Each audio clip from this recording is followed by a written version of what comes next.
Good morning, everybody. This is Pete Najarian, and this is The Take on a Friday. Wow, we made it to Friday. What a wild week. The ups, the downs. Again, the volatility continues to be there, but it has been ratcheting down a little bit lower and a little bit lower. And we are now kind of in this area, call it between 38 and 44, something like that in terms of the volatility index. So gives you a little perspective on where we are now versus even just a week or two ago where we were in the 50s, 60s, and obviously we topped out at 85 and change. So we are significantly lower than we once were.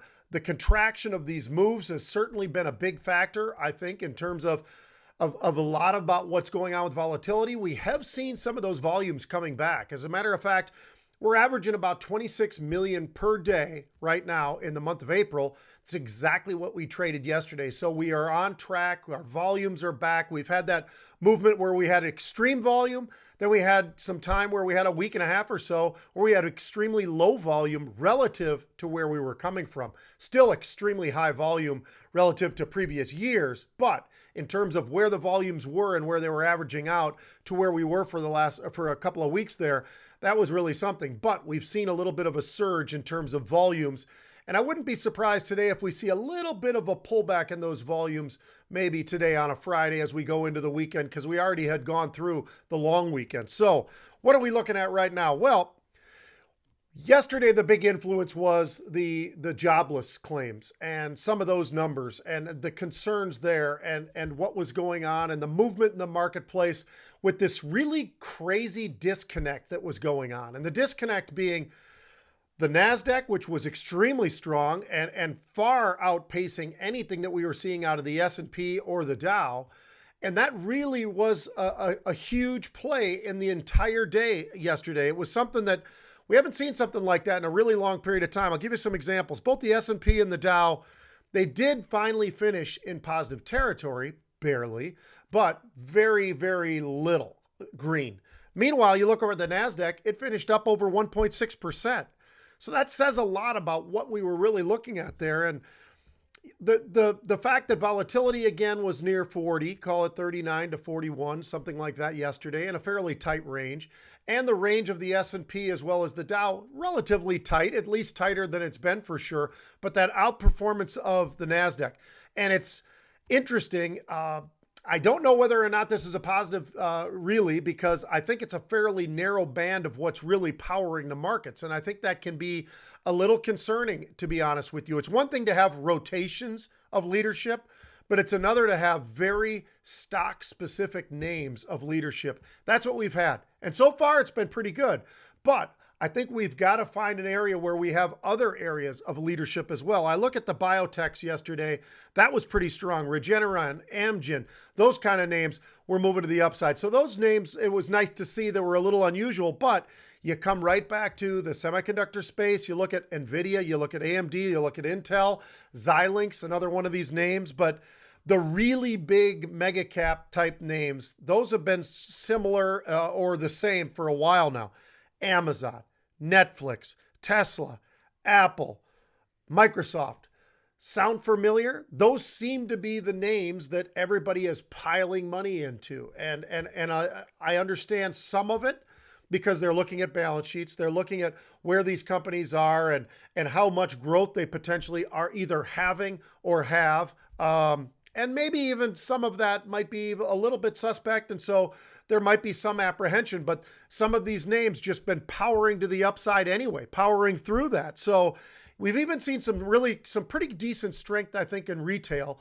Certain names, though, I brought up Amazon, obviously more of an e-commerce retail, but Walmart, Target, yesterday, and today we're going to be going out and checking out some of those with the boots on the ground. And as we do that, you got to look at where these stocks were and where they are now and where they were just not too terribly long ago. You look at a name like Target that's $19 higher than it was not too many weeks ago. Walmart, similar story, was 104. Now, yesterday hit 133 and change, and it's new highs. So it really is an interesting sort of a thing to watch where the market and some of the narrowness of the leadership. But we've seen times like this before, and they have been concerning, and yet They've continued to power the markets to the upside. So today, what are we seeing? So as we get into today, last night, it really was right after the close, really. And we had some great option paper leading into that, and I'll get into that in a second.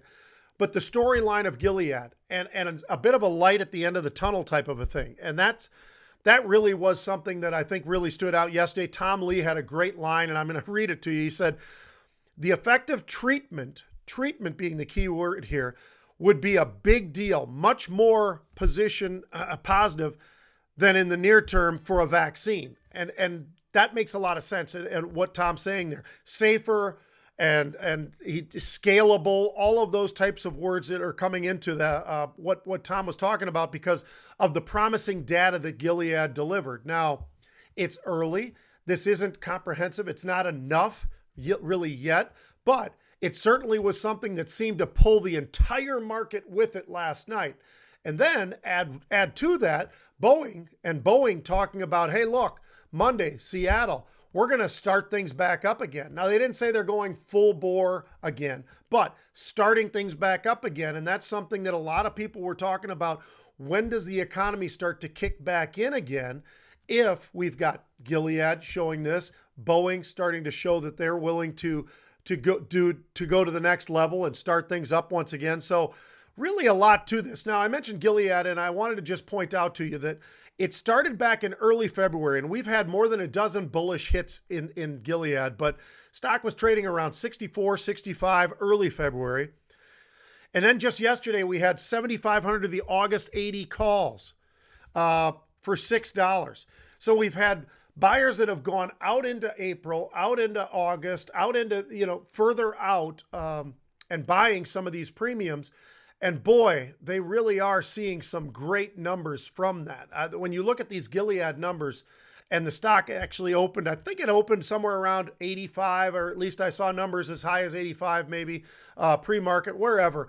But still a significant move to the upside. It did come in significantly too, but still up and really trading really well. So the other thing that really started to shine a little bit today after really being weak, and especially when you consider it was earnings have really kicked off. You kick it off with the financials.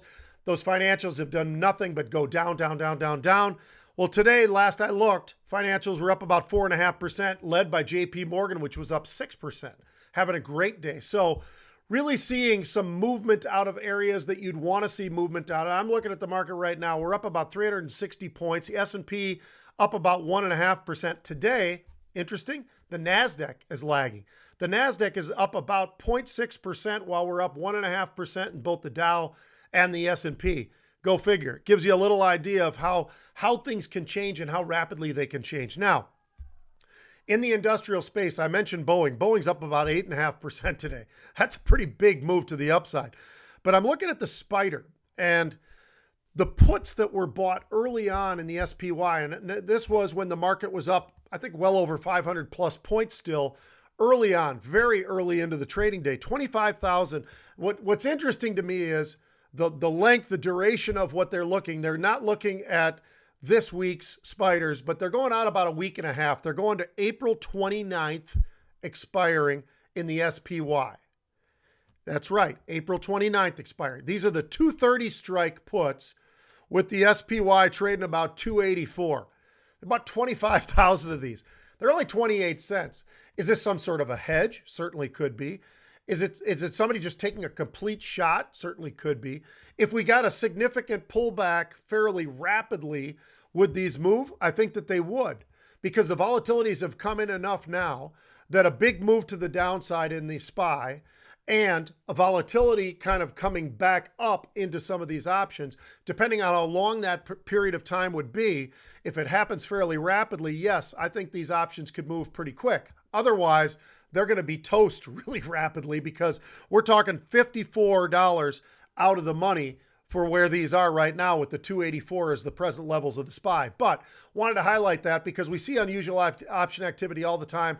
Got several different hits today. We actually had a little bit of a back and forth of something pretty interesting in the IWM, as a matter of fact, where we had some early on, some huge put buying there, but we also had some call buying later on as we got closer to where we are right now. Just a couple of minutes ago, I saw some buying in there as well. So A little bit of playing, probably a volatility going on here too, and some hedging and all the rest of that. And that's certainly a big part of what a lot of folks are doing. But I can tell you that SPY put, that really did stand out for me. I thought that was pretty interesting. Guys, it's been a really wild and crazy week. We know how stressful it can be at times. Hopefully you're staying healthy mentally, physically, getting yourself in shape and eating the right things, all that kind of a thing. But the market rebellion, we're here for you. We're here for you and want to educate you and want to make sure that you understand how you can maybe work around and work the risk side of the markets in a different way and understand what risks and the tolerance of risk that each and every one of us has. It's going to be different across the board, but we got some great educators out there that could help you as well. Again, I'm Pete Najarian. This is the Market Rebellion. Have a great weekend.